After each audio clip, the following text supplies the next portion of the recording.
Today's episode of Hidden Forces is made possible by listeners like you.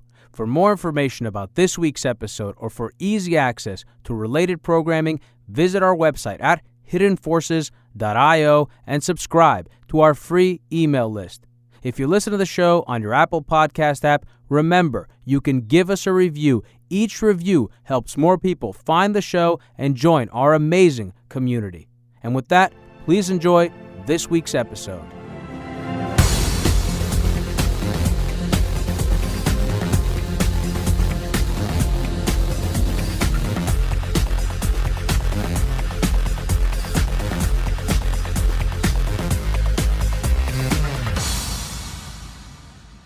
What's up, everybody?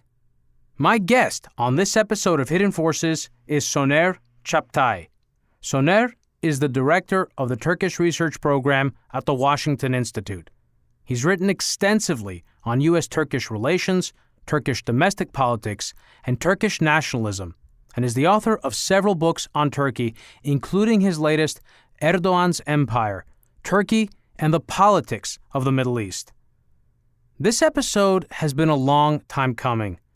Those of you who heard the overtime to my episode with Peter Zeihan have already had a primer on Turkey and its unique geographical challenges and opportunities. But we've never actually dedicated an entire episode to studying this very important country, its politics, its economy, and its emerging role in the international order. Turkey's neighborhood is arguably ground zero for anyone interested in studying the effects of the breakdown of the American-led international order. America and its Western allies have more or less kept the peace in this part of the world for the better half of the 20th century. But the misadventures in Iraq and Libya, along with the Obama administration's decision not to intervene in Syria and Trump's latest maneuvering of troops out of Rojava, have reinforced the view of regional players, including Russia, that the United States is no longer committed to providing a security guarantee to the region's most insecure countries. And to this point, Turkey has a lot to feel insecure about. To its south, it borders Iraq and Syria, two countries that remain highly politically fractious with large Kurdish populations. To the east, it borders its strategic regional competitor, Iran. To the north, across the Black Sea, sits its historical nemesis, Russia, and to the west lies the Mediterranean and Europe. It is both strategically insecure and simultaneously capable of projecting influence across a wide territory, which is why it has been such an important part of NATO going back to the earliest days of the Cold War. But the latest crisis that has broken out in the Eastern Mediterranean between Turkey and an alliance of regional actors, including fellow NATO member states Greece and France, is deeply concerning. Not just because there's a real risk of military conflict in the Aegean, but because the fractures in the Middle East that began with Iraq, Egypt, Libya, and Syria are now potentially extending into Europe. And this poses huge security challenges for the EU, while simultaneously creating opportunities for Russia and perhaps Turkey, which stands to benefit from a reconfiguration of its western territories that would allow it to capitalize on untapped natural gas reserves in the Aegean. It would probably take over 20 episodes to begin to peel back the layers of the onion that is modern-day Turkey. And while I think today's conversation is a good start, the subject can certainly feel overwhelming, especially for listeners who don't already have some background knowledge of the region, its history, its players, and its ongoing conflicts. To that effect, my rundown to this episode is a 53-page monster. So for Super Nerd subscribers, I definitely recommend checking it out, or at least consulting it, and the same goes for the overtime, where among other things, Soner and I discuss the Turkish lira, the country's over-leveraged banking system, and the possibility of Erdogan using the crisis in the Mediterranean as a platform from which to negotiate a future IMF-led bailout for the country. So, without any further ado, please enjoy this timely and important conversation about Turkey, its history, its politics, and its role in the emerging international order with my guest, Soner Çağaptay.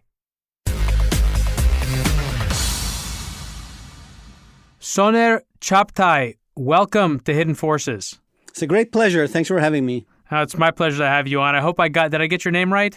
You did. Excellent. Good Turkish. Yeah, I've been practicing. Wonderful. It's great having you on. I'm so excited to do this today, to have this conversation. Someone had reached out a few weeks ago, I think, one of my listeners, and asking for an episode on Turkey. It wasn't the first time. And I, of course, have wanted to do one for a long time. As you know, I'm Greek. But we only covered this in one previous episode with Peter Zeihan, and that was on the overtime, where we discussed Turkey and some of the security challenges the country faces, as well as its opportunities. But I'm really excited today because you're a historian. You're a historian of Turkey. You're Turkish. And this gives us an opportunity not just to talk about Turkey in the context of what's happening today, but really a broader view of the country, historically and currently, and also focused on Erdogan, who is the president of Turkey. So before we do any of that, maybe you can start us off with your background. Like, how did you get started in being a political scientist? Absolutely. I'm of Turkish origin, born and raised in Turkey from Istanbul. I came to the U.S. for grad school to be an historian. I went to Yale. I studied European history. I thought I was going to go back to Turkey and teach, had a wonderful job offer, and I got recruited by a think tank, which is where I work now, called the Washington Institute for Near East Policy. And this is just after I finished grad school, and nearly 2 decades later, I'm still where I am. I love what I do. I'd say what I do is a crossroads of policy and academia. And as an historian, I feel that I can explain America to the Turks and Turkey to the Americans, and I love doing that. So is it just me, or are there very few Turkey experts in the U.S.? There's actually a number of them, people in academia, great scholars, people in the policy world, but it is a small group of scholars and analysts who study Turkey, and I think what we need to figure out here is, or underline here, is that it's a really important country because it borders Iran, Iraq, Syria, Russia across the Black Sea, ISIS-held territories. So whatever U.S. policies are regarding those 5 countries or entities, having Turkey on board is really important. But of course, Turkey lately has been presenting challenges to the U.S., which we're going to discuss. I would say I wasn't surprised when you mentioned, Demetri, that a number of your listeners wanted an episode on Turkey because whether or not you like him and regardless of how your feelings are for him, Turkish President Recep Tayyip Erdogan, I think, is a very consequential leader. He's always keeping Turkey in the news for good or bad. And so it's really important to understand what he's doing domestically and in foreign policy and where he's taking Turkey to. So you actually, your last 2 books, I think you've written 3 books total, correct? That's correct. I've done a trilogy on Erdogan. I just finished it. It started with a story of the economic success story of Erdogan. It's the first book called The Rise of Turkey, 21st Century's First Muslim Power. This was a book published in 2014, and I wanted to detail and tell the story of the quite phenomenal economic growth that Erdogan delivered. But this trilogy continued with my next book, New Sultan, Erdogan and the Crisis of Modern Turkey. Not as good a story as The Rise of Turkey.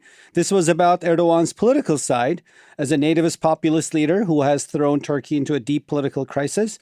And then the trilogy ended with my most recent book published last year, Erdogan's Empire, Turkey and the Politics of the Middle East, in which I look at Erdogan's various foreign policy endeavors and answer the question of whether or not Erdogan has been able to establish an empire or maybe a mini-empire. And that, of course, harps back to the Ottoman Empire.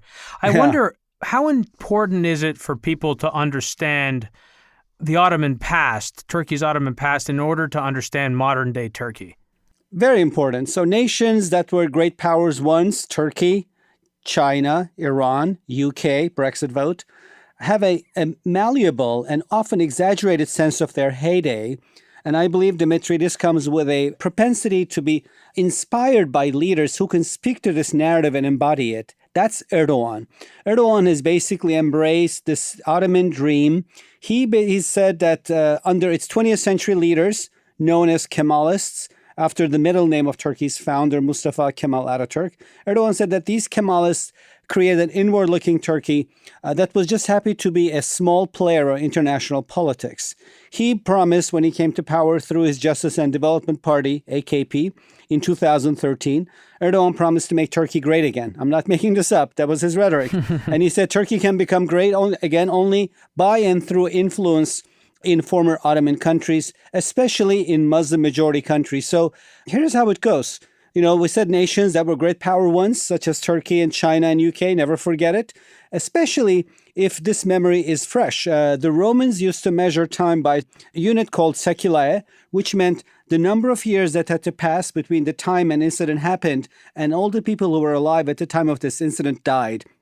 By this measure, the Turkish Republic, established in 1923, is not even one seculae old, which means the memory of an empire is very fresh. People's grandparents, in some cases parents, if they're old enough, fought for the Ottoman Empire, work for it as bureaucrats. So Erdogan's Ottoman revivalism is not reviving some distant past, but recent past. And a number of issues which we can discuss. Turkey's EU accession process, its desire to join the Union that went haywire, Turkish-U.S. ties in Syria undermined by different priorities there, and Russia's pivot to Erdogan in recent times have helped but also undermined Erdogan's vision to make Turkey an imperial power. So I would say it's really important for us to look at him in the context of Turkish history, both 20th and 19th century, if you want to understand why his message that he wants to make Turkey great again, why this is attractive, and why people fall for it.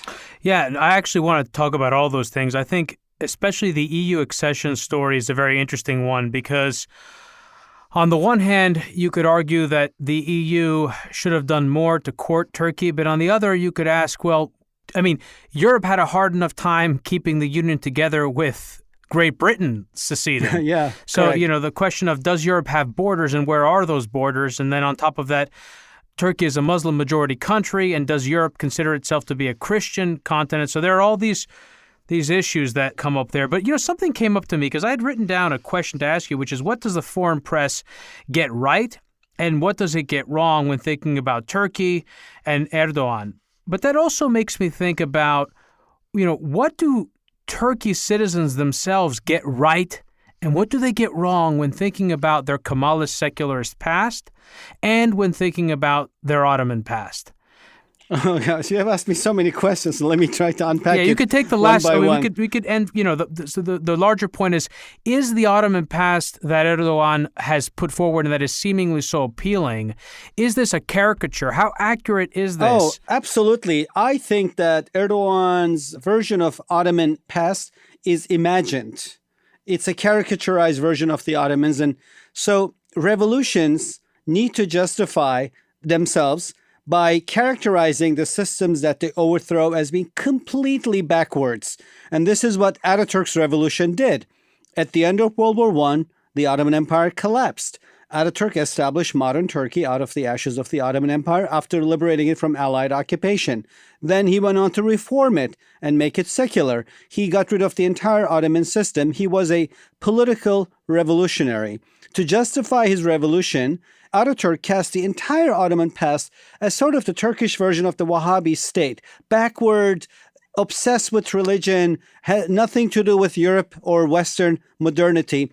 It's quite the opposite. In reality, the 19th century Ottomans were a westernizing state. The sultans had established institutions of secular Western education, of which Ataturk is a product. But of course, the way Ataturk's revolution framed the Ottomans was that this was a system obsessed with religion in foreign policy and in domestic politics. The kind of Ottoman Empire Erdogan wants to bring back is not the 19th century westernizing Ottomans.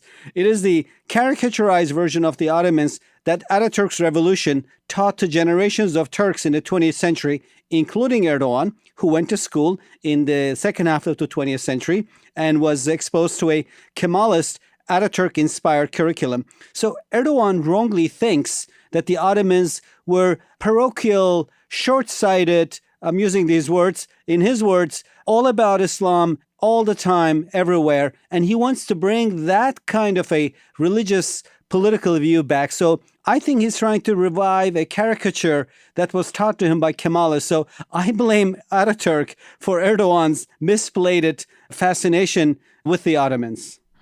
So I could go in different directions, but we've brought up Kemal Ataturk a number of times. Of course, he was Turkey's first president. What are the differences and similarities between him and Erdogan? Great question. So I have argued for a long time that Erdogan is the new Ataturk. Ataturk in quotes. Why? Because Erdogan obviously doesn't share Ataturk's values.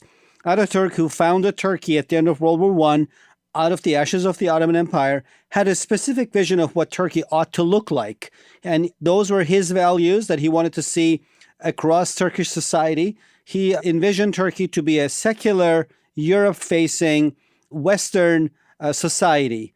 Erdogan is the opposite of Ataturk in terms of values. He wants Turkey to be facing the Middle East, politically Islamist, and socially conservative, adopting Erdogan's own values. So he is, in this regard, an anti-Ataturk. But where they are similar, the two leaders, is that Ataturk used state power's educational policy and his sheer personality to shape Turkey in his own image. And that's what Erdogan is doing today, or trying to do today. So Erdogan is the new Ataturk in the sense that minus Ataturk's values, he's using Ataturk's methods to shape Turkish society in his own image.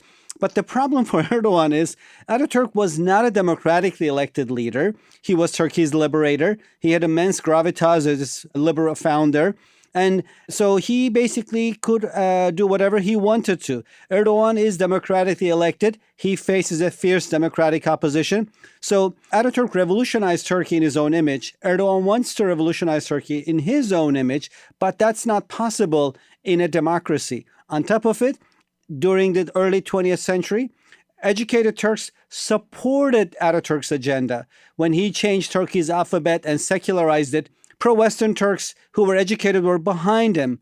Today, educated Turks oppose Erdogan's agenda. There's an inverse relationship between how educated someone is and whether or not they're likely to support Erdogan. So I think Erdogan has multiple problems applying the Ataturk model of social change to the society. And I actually think, honestly, the time for the Ataturk model has passed in Turkey and the rest of the world. The fact that a leader could shape a country's own image just doesn't work in the 21st century environment.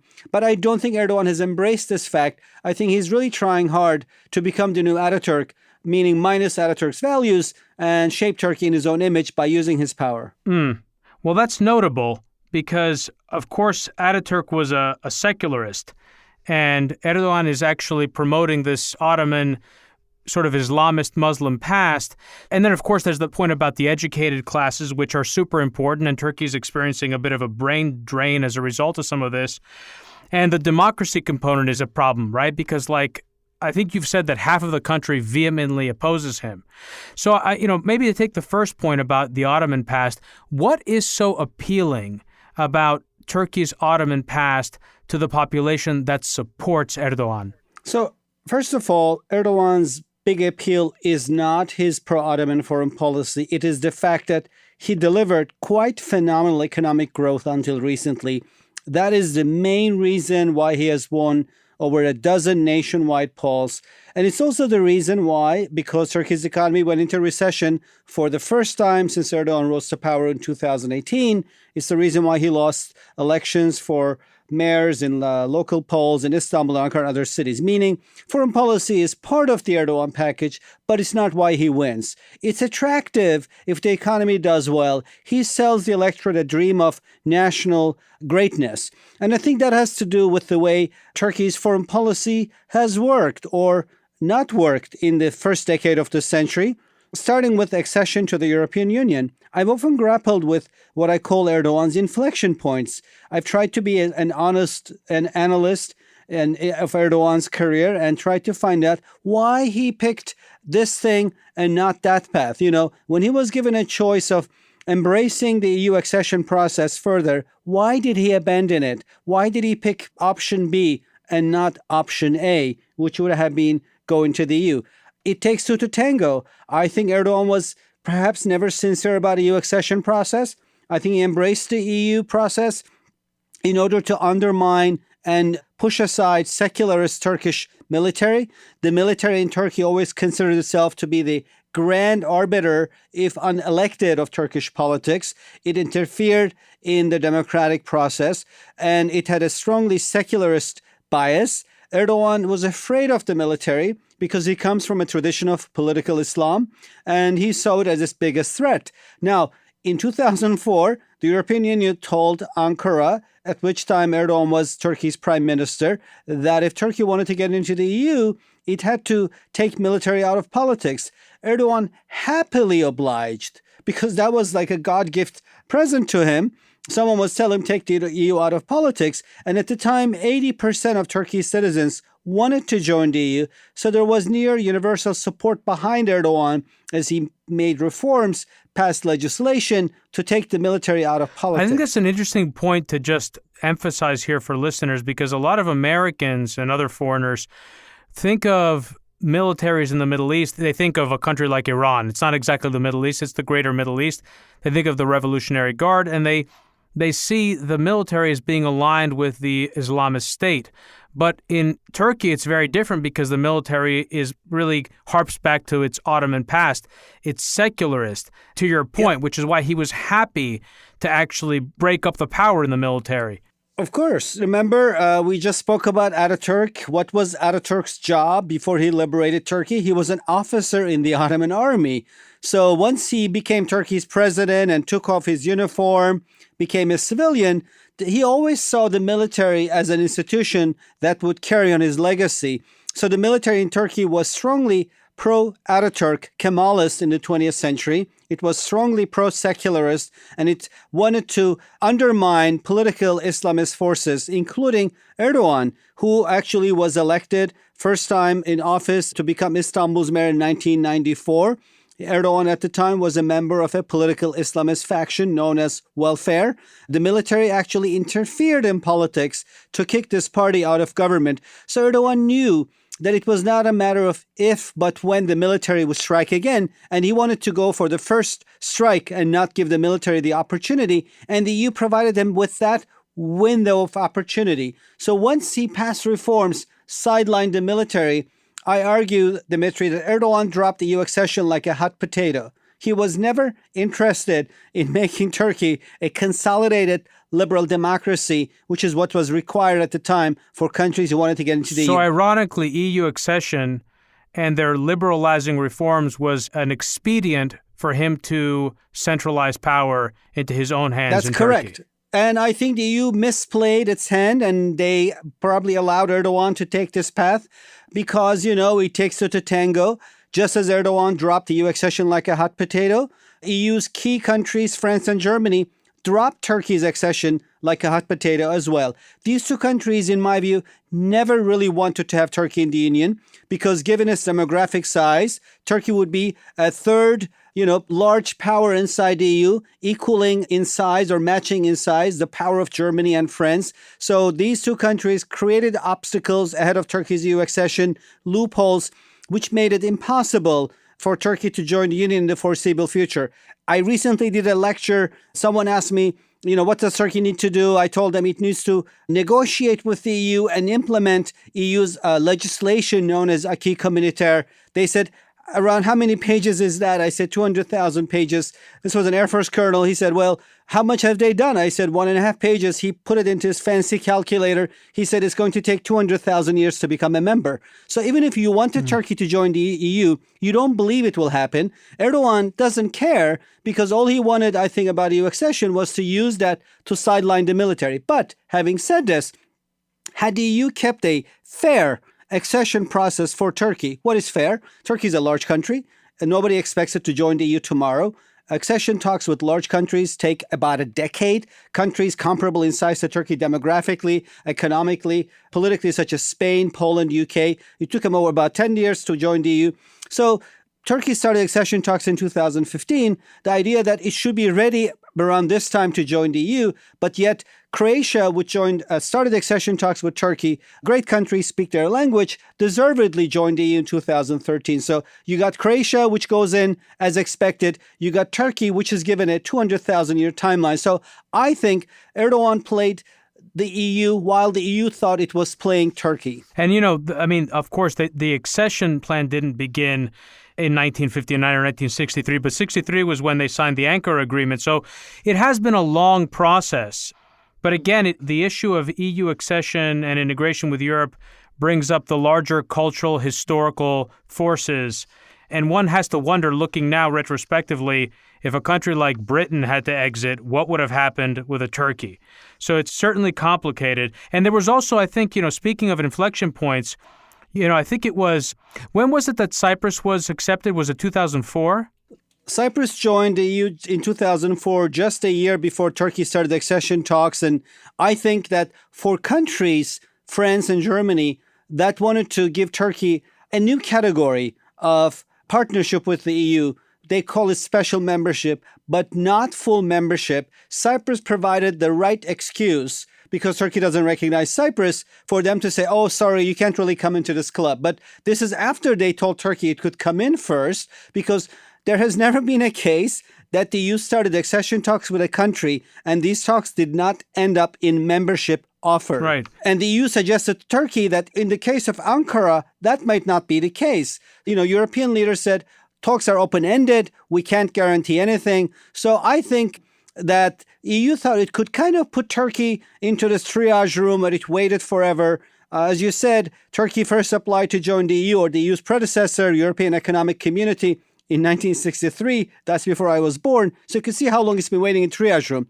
That could have worked had Turkey not experienced phenomenal economic growth under Erdogan. So that instilled in the citizens a can-do attitude on foreign policy. And also, had it not come with the sense that Turkey was not treated right by the EU, that's where Erdogan's neo-Ottomanist foreign policy came in. And it looked attractive suddenly. People said, why do we have to beg to get into this union when our economy is doing so well? Let's follow Erdogan. Maybe we can become a star power nation in the Middle East and revive Ottoman greatness. Yeah, it's an appealing vision. And to some degree, it's something we've seen, I think, with other countries where we idealize the past, whether it's Putin idealizing the time of the USSR or some other case. And so I can see how it appeals politically to Erdogan.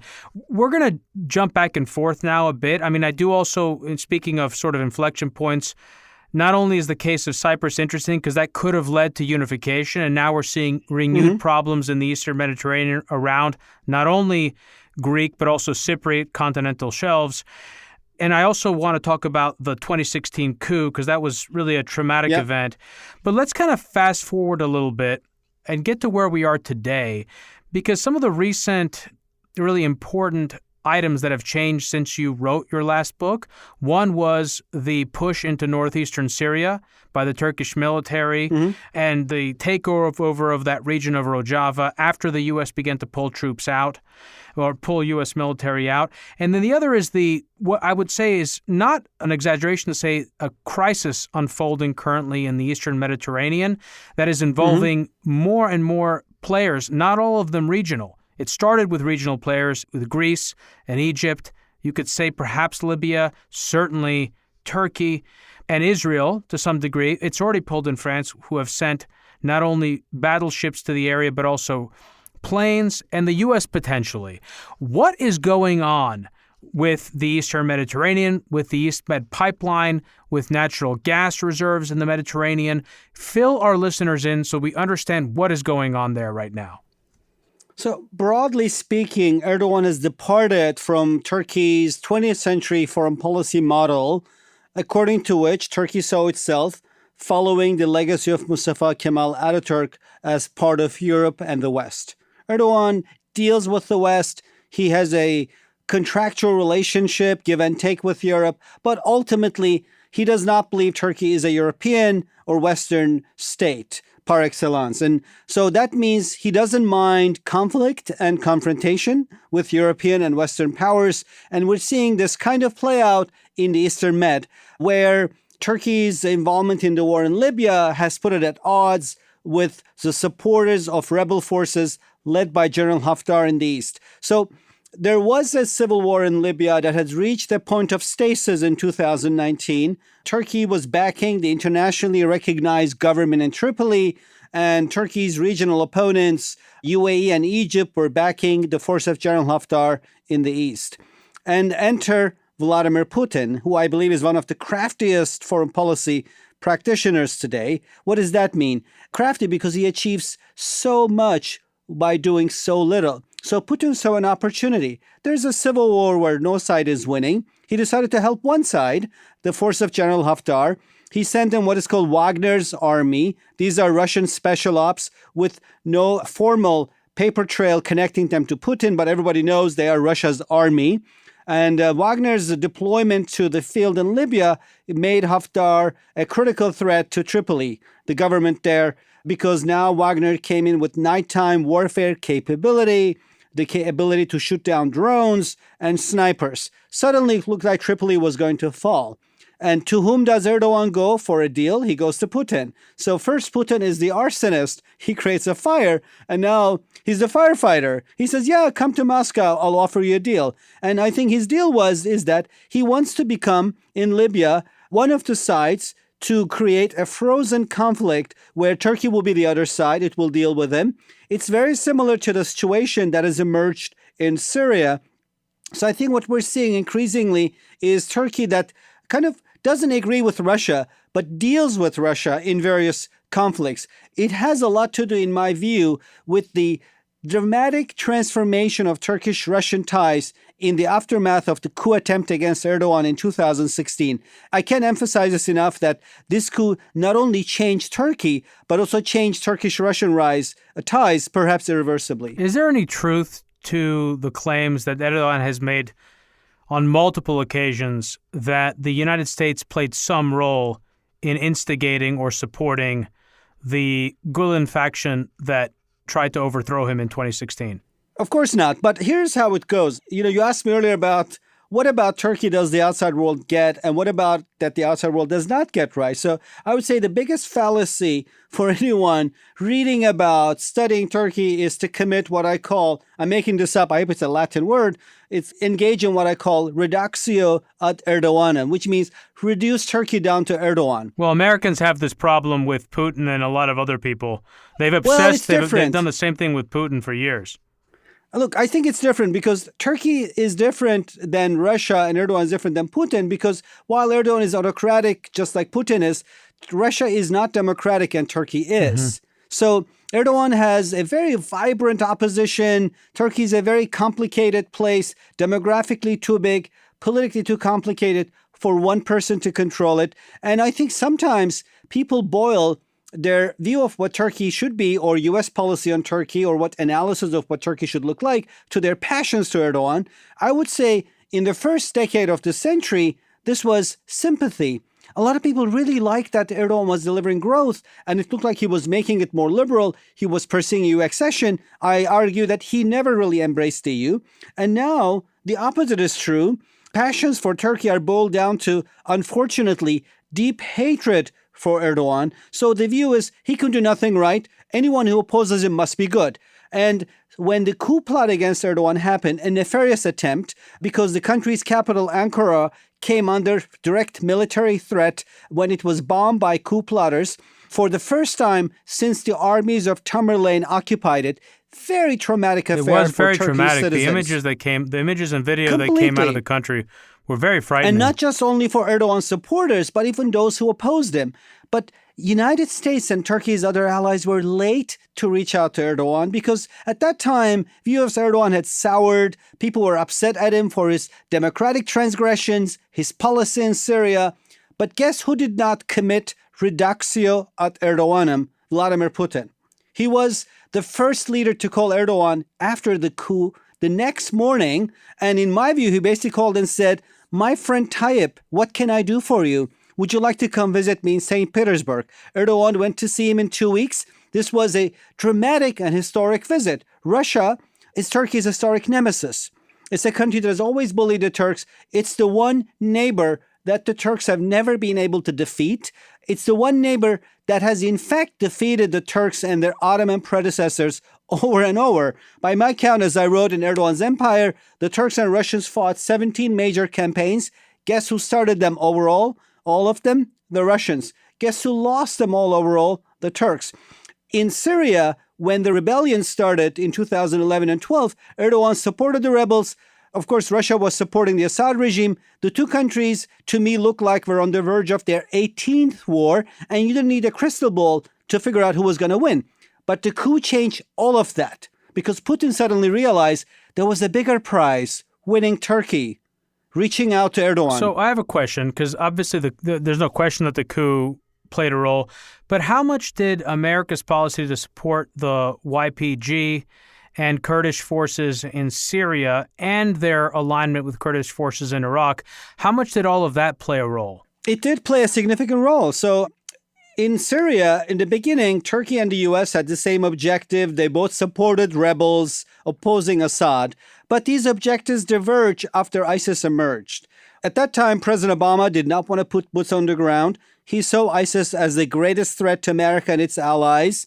This is in the aftermath of horrible attacks by ISIS in Orlando, Nice, and elsewhere in Paris. So the priority was to defeat ISIS without putting U.S. boots on the ground, because Obama was not going to declare war in yet another Muslim-majority country. That was his platform. Enter Kurdish YPG, People's Protection Forces. This is a Syrian branch of another Kurdish group known as PKK, Kurdistan Workers' Party. The PKK Guess what? is the terrorist-designated party that operates within Turkey, correct? PKK is a terror-designated entity, not only by Turkey, but also by U.S. and all NATO members. Obama, for reasons of expediency, wanted to ally with the PKK Syrian franchise to defeat ISIS, so he worked with one terrorist group to undermine another terrorist group. Turkey never liked this policy. Ankara said, this is working with our enemy, but fine, because it helps you defeat ISIS and until you defeat ISIS. But the United States kind of didn't want to move away from that policy. So by 2015, there was a lot of bad blood in Ankara towards the U.S. Similarly, because Erdogan's priorities in Syria did not overlap with U.S. priorities, there was also a lot of bad blood and feelings towards Turkey inside Washington. You know, I've followed Turkey policy here and Erdogan's political career for 2 decades. When I started my job at the Washington Institute for Near East Policy as a young analyst, the U.S. military was Turkey's greatest fan in Washington. Now it's Turkey's perhaps greatest opponent. This has to do with Turkey's policies in Syria. Erdogan was so committed to ousting Assad, he didn't care who did it. He turned a blind eye to radicals who crossed into Syria to fight ISIS, and U.S. military got upset that some of these fighters, of course, then joined ISIS and morphed. And I think both sides, Ankara and Washington, equally disliked the other's tactics in Syria. So there was already bad blood. Now let's bring the coup in, right? The coup plot against Erdogan happens. It's a coup plot. It's not a coup. It's not the whole military attacking Erdogan. It's part of the military attacking the rest of the military and Erdogan. And there is consensus inside the analytical community in Washington that officers aligned with Fethullah Gülen at the time played a key role in the coup. Fethullah Gülen happens to live in the United States. So Putin took advantage of this fact that most Turks were going to blame U.S. By implication for the coup, wrongly so.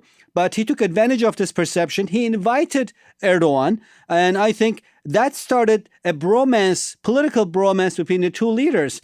Erdogan, I think, was elated when Putin called him after the coup and said, come, let's meet, because he was afraid until that moment that there would be an 18th Turkish-Russian war, this time in Syria, that Turkey would lose. And suddenly Putin reaches out to him because I think Putin realized during the coup in Turkey, the coup plot, that the bigger prize there was not Syria, it was Turkey.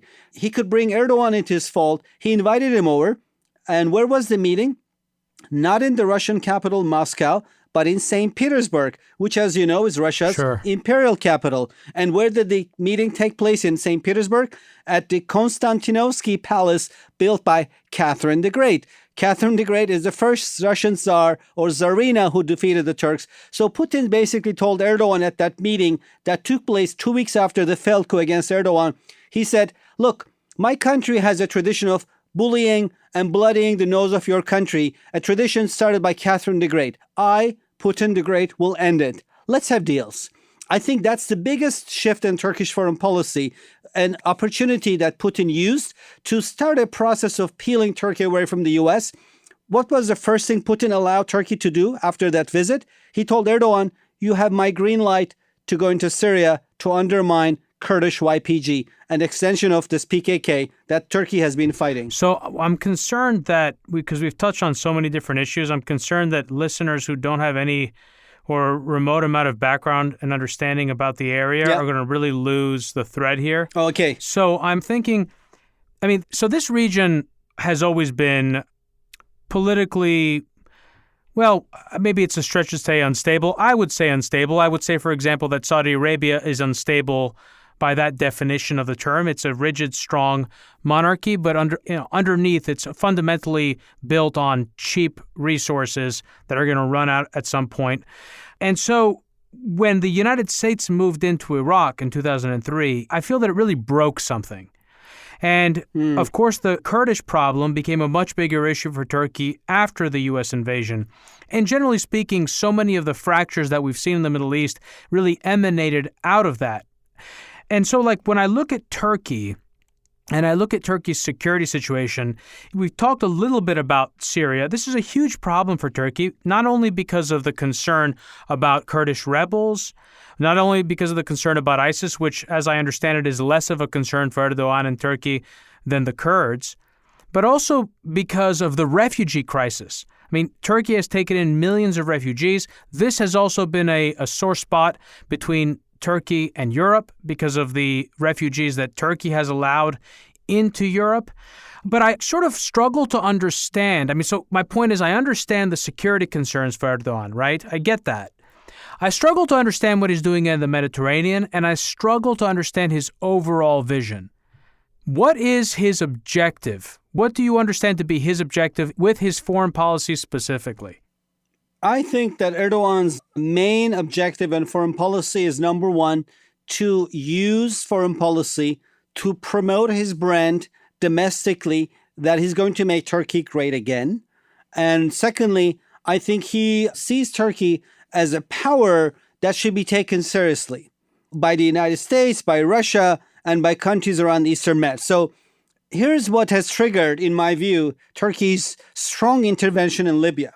Not only there was an element of a civil war that Russia took advantage of and pulled Turkey in, so now Turkey has to deal with Russia in Libya as it does in Syria, but also Erdogan realized that Turkey's old adversaries, Greece and Cyprus, and new adversaries, Egypt and Israel, were all the time lining up in new initiatives, security-related, natural gas-related, and always excluding Turkey. So this view in Ankara, and this is where it goes beyond Erdogan, the view shared by many, including those who oppose Erdogan, is that Turkey is being boxed in by an axis that stretches from Tel Aviv to Athens, crosses through Cyprus, and that it needs to break this axis that is boxing it in. Is that a fair perspective? I think that's a Turkish perspective. As you look at the world from Ankara, and what Erdogan has done is it's basically taken this and said, if we can win the war in Libya, it doesn't matter if these countries oppose us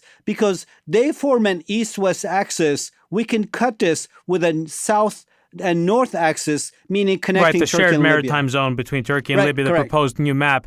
But what I'm asking is, when I say fair, what I mean is, does Turkey have fair security concerns? When you say that they're feeling boxed in, I think that suggests some kind of security issues, right? Not simply about sharing economic resources in the Mediterranean. Because from what I've seen, it seems that the argument rests primarily on a dispute about the fairness, on the behalf of Turkey, of the fairness of the distribution of the continental shelf. That Turkey feels that just because Greece, Cyprus, they have islands, that these islands should not determine why does Turkey feel that it is under threat when it sees Greece, Cyprus, Egypt, and Israel getting together, excluding Turkey? And I think it has a lot to do with the global outcome of Erdogan's foreign policy endeavors. So when he came to power, he said, number one, Turkey doesn't need to fold under Europe. It can be bigger than that. And it can go into the Middle East, become a star power nation. That hasn't really happened. In fact, Turkey is today more isolated in the Middle East than ever before, including the times before Erdogan. Well, their only good relations are with Qatar, right? They've basically... Yeah, it's almost crazy, right? So Erdogan said Turkey is going to become powerful in the Middle East because it will be listened to in all capitals. Turkey today has only one friend, which is Qatar, and maybe the government of Tripoli, half of Libya. How did that happen? Which is really North Africa. Yeah, I think it's basically Erdogan has played his hand wrong in the Arab uprisings. When the Arab uprisings started in Egypt and Syria, Erdogan supported just one faction in those uprisings known as Muslim Brotherhood, which I think is not organically, but politically close to Erdogan's AKP. I think his faction is Muslim Brotherhood Light, Muslim Brotherhood being this Arab political Islamist movement. The AKP is the light version of that because most things about Islam in Turkey are light. But having said this, Erdogan basically thought that he could spread Turkey's influence if Brotherhood-related parties came to power in Cairo and then other capitals. Well, that was smart, but not crafty enough, because it's like playing betting in a horse race. If you put all your money behind one horse, if that horse wins, you win really big. But if the horse loses, you lose everything. The Brotherhood lost. Turkey lost everything. The Brotherhood was ousted from power in Cairo by General Sisi, and its international or Sisi's regional backers, the Emiratis and the Saudis, oppose the Brotherhood, but also hate Turkey because of Turkey's former and continued support to the Brotherhood. Turkey is already at odds with Syria because it's supporting the civil war rebels there against Assad regime. It's at odds with Iran, which backs the Assad regime. So it leaves Turkey with almost no friends. I asked this question to myself. I said, does Erdogan have an empire in the Middle East? He does not. He's swearing a ceremony in 2018, July 9th. He's about to take office as Turkey's executive-style president. He ran into something inconvenient, joke of course, called term limits after he was Turkey's prime minister for 3 terms. So he changed the constitution and became president. New job, same responsibilities. So he's about to take office as Turkey's newly appointed, designated executive-style president with increased political powers. He's about to take office as head of state, head of government, head of ruling party, head of police, which is a national force, head of the military as chief of staff. So for all practical purposes, if Ataturk created Turkey's first republic, Erdogan is about to start its second republic. He is about to become the first sultan of the second republic.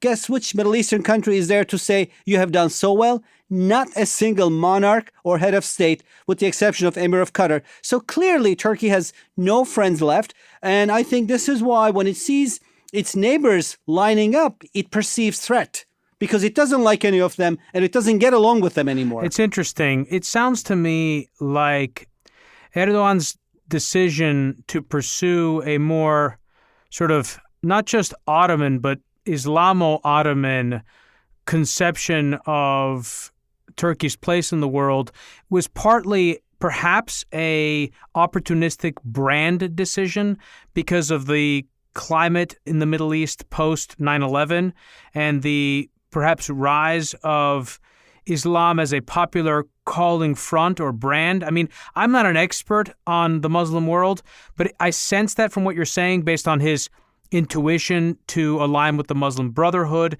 and some of the other things he's done. Is that an accurate understanding? And that because that has shifted, he has been behind the ball and he's lost the opportunities of where the region is going? I would say that's a almost excellent characterization of what Turkey did. So on the one hand, its economy experienced phenomenal economic growth starting in 2003. By the time the Arab uprising started, 2011-12, the economy had almost doubled in size. Incomes had risen. People lived better off. So when Erdogan came to power, Turkey's infant mortality rate was comparable to pre-war Syria. That's in 2002. 10 years later, it was almost comparable to Spain. So Turks used to live like Syrians. Now they live like the Spanish. So I think this instilled in them a can-do attitude.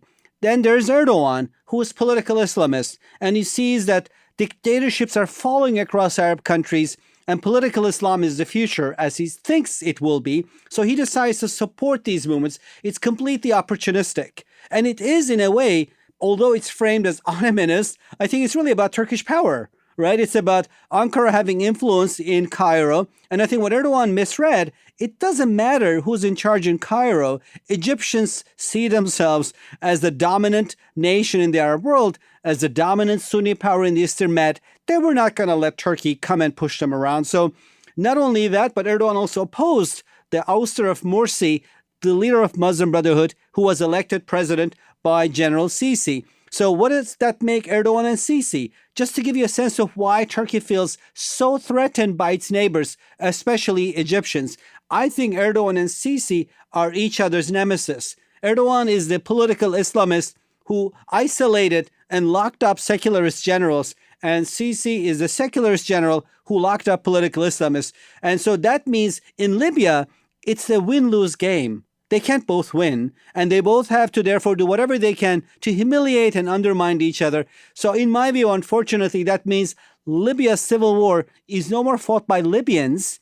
It's fought by countries' neighbors and nearby powers. It's sort of like a power game where Turkey, France, UAE, Greece, Egypt are all involved trying to undermine each other. Of course, unfortunately, Libya's poor citizens are caught in this crossfire. Well, so this brings us back to the mess that the United States foreign policy establishment has made in the Middle East. Starting with Iraq, Syria is certainly, if not a direct result of the invasion of Iraq, it certainly did not help. Libya, of course, coalition forces attacked it. I think it was 2011. Or 2010, when was it when we bombed Libya? And you've got other countries as well. You've got Yemen. You've got all these different regional actors that are pouring resources and efforts into other countries. The whole region just seems to be less stable today than at any point in the last, 17 years, which of course was against the point of why we intervened in the first place. Soner, I'm going to move the rest of our conversation into the overtime. For regular listeners, this week's rundown is a monster. It's 53 pages long.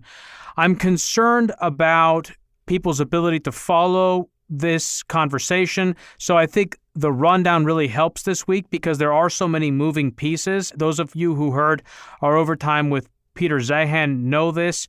Turkey has many borders. It's why it's been such an integral and important part of the world for so many years, going back to the Ottoman Empire as a gateway between East and West.